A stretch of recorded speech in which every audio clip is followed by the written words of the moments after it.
Yodlayında bo'lsa, regillarimizda doполнительный armaturalar haqida ko'rsataman degan edim. Hozir mana o'sha tayyor bo'lgan holatda qo'yiladigan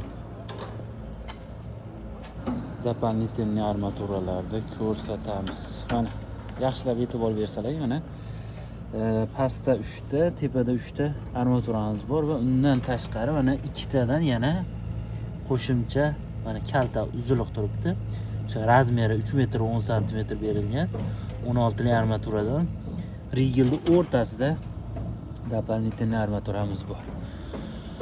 Va undan tashqari mana kolonnani yonida mana ko'rib turibsizlar.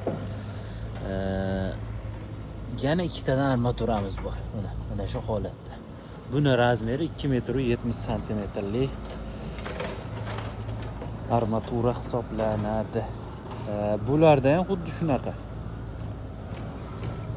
Mana qaraydigan bo'lsak, mana rigilni yonida doполнительный armaturasi bor.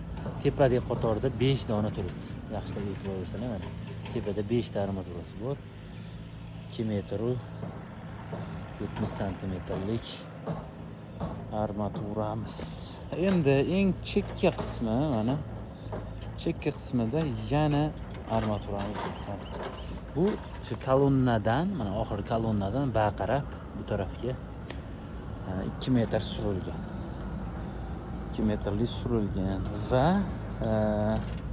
2 metr surilgan bo'lishiga qaramay, tagidagi armaturalarga qaraydigan bo'lsangiz, mana tagida ham turibdi mana armaturasi. O'sha rigilning o'rta qismida pastki tomonda bo'ladi. Hamma rigillarimiz xuddi shunaqa holatda.